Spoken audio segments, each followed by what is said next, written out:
नमस्कार। भारत की इकोनॉमी दुनिया की सबसे तेजी से बढ़ती इकोनॉमी।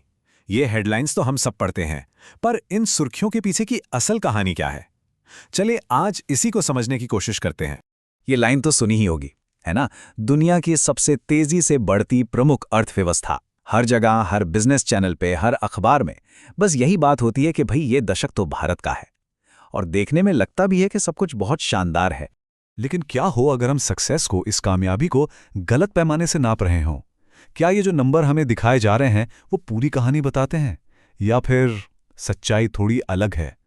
यही वो सवाल है जिसके इर्द गिर्द आज की हमारी ये पूरी पड़ताल घूमेगी।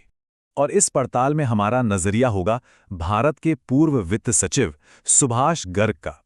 मतलब एक ऐसा इंसान जो खुद इन नीतियों के बीचों बीच रहा है, तो हमें एक अंदर की, एक इनसाइडर्स पर्सपेक्टिव मिलने वाली है। तो चलिए सबसे पहले बात करते हैं उस बड़े सपने की, $10 ट्रिलियन की इकॉनमी बनने का सपना। ये वो महत्वाकांक्षी लक्ष्य हैं जिन्होंने भारत की ग्रोथ को लेकर हमारी सोच को, हमारी धारणा को एक शक्ल दी है। तो देखिए, बात है 2019 की। उस वक्त हमारी इकॉनमी थी करीब $2.7 ट्रिलियन, और तब ये लक्ष्य सेट किए गए। सोचकर देखिए, 2025 तक $5 ट्रिलियन, मतलब सिर्फ 6 साल में इकॉनमी को लगभग डबल करना। ये बहुत ही बड़ा, बहुत ही एम्बिशियस गोल था। और मजे की बात यह है कि सुभाष गर्ग खुद उस टीम का हिस्सा थे जिसने ये बजट बनाया था। तो टारगेट क्या था? 2025 तक 5 ट्रिलियन और 2035 तक $10 ट्रिलियन। अच्छा, तो अब आते हैं इस पूरी कहानी के सबसे जरूरी हिस्से पर। देखिए, हकीकत को समझना है तो पहले ये समझना होगा कि ग्रोथ को, इस तरक्की को मापा कैसे जा रहा है। क्या हम सही चीजों की तुलना कर भी रहे हैं या नहीं? तो पहला तरीका है रियल जीडीपी ग्रोथ। सीधा सा मतलब है देश का असल प्रोडक्शन कितना बढ़ा रुपए में। और हां, इसमें से महंगाई का असर, मतलब इन्फ्लेशन, हटा दिया जाता है। और इसी नंबर के आधार पर अक्सर कहा जाता है कि भारत दुनिया की सबसे तेजी से बढ़ती इकॉनमी है। और दूसरा तरीका है डॉलर जीडीपी ग्रोथ, जो सुभाष गर्ग के हिसाब से कहीं ज़्यादा ज़रूरी है। इसमें ग्रोथ को अमेरिकी डॉलर में नापा जाता है। अब आप सोचेंगे कि इससे क्या फ़र्क पड़ता है? बहुत फ़र्क पड़ता है। जब हम इंटरनेशनल लेवल पर तुलना करते हैं तो ये ज़रूरी हो जाता है, क्योंकि इसमें करेंसी का उतार चढ़ाव भी शामिल होता है। सोचिए, अगर रुपया डॉलर के सामने कमज़ोर हो गया तो रुपये में भले ही हमारी ग्रोथ दिखे, लेकिन डॉलर के हिसाब से हमारी इकॉनमी शायद उतनी ना बढ़े या छोटी भी दिख सकती है। और यहीं पर पूरी कहानी पलट जाती है। देखिए, जब हम रियल जीडीपी ग्रोथ देखते हैं तो इंडिया सबसे आगे है करीब 7.5%, चीन 5% और अमेरिका 2.5% पर। लेकिन जैसे ही हम डॉलर जीडीपी ग्रोथ को देखते हैं, तस्वीर बिल्कुल बदल जाती है। भारत की ग्रोथ रेट करीब 6.5% पर आ जाती है, जो कि एक अमेरिका जैसी एक मैच्योर इकोनॉमी के बराबर है। इसने तो पूरा नैरेटिव ही बदल दिया है। सुभाष गर्ग का यही कहना है कि भाई, अगर आप डॉलर ग्रोथ की तुलना कर रहे हैं तो वो सही तुलना है, लेकिन अगर आप रुपए की ग्रोथ की तुलना चीन के युआन के ग्रोथ से करेंगे तो उसका कोई मतलब नहीं है। सीधी सी बात है, अगर एक ग्लोबल रेस है तो सबको एक ही पैमाने पर मापना होगा, और वो पैमाना है डॉलर। तो क्या हो रहा है ये तो हमें समझ आ गया। अब सवाल आता है, क्यों? ऐसा क्यों है? गर्ग के मुताबिक हमारी इकोनॉमी में ऐसी कौन सी बुनियादी कमी है जो हमें असल में आगे बढ़ने से रोक रही है? आज की दुनिया की इकोनॉमी को कौन सी चीजें चला रही हैं? सोचिए जरा।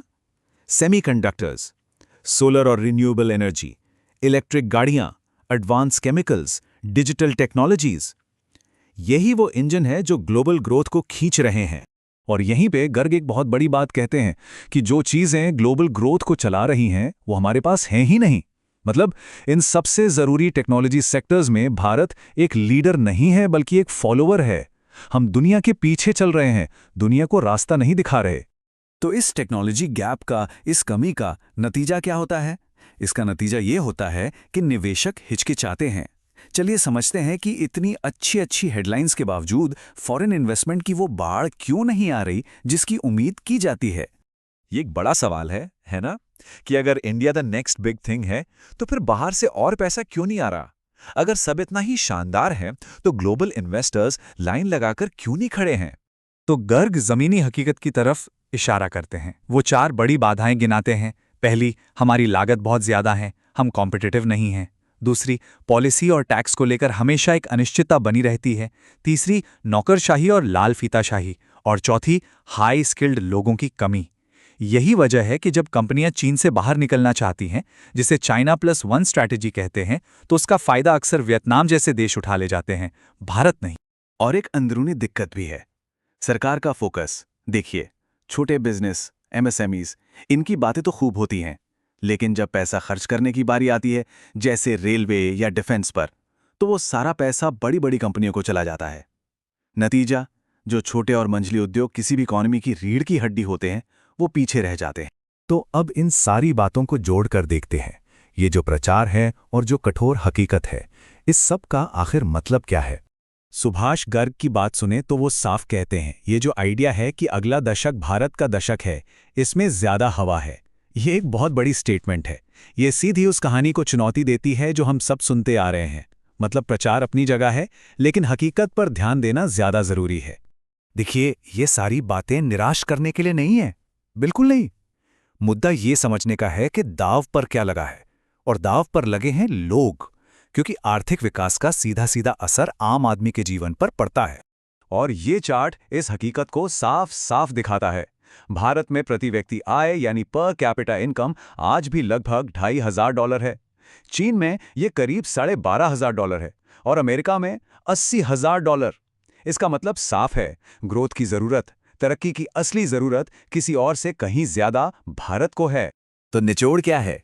निचोड़ ये है कि पोटेंशियल होना यानी क्षमता होना और परफॉर्म करना, ये दो अलग अलग बातें हैं।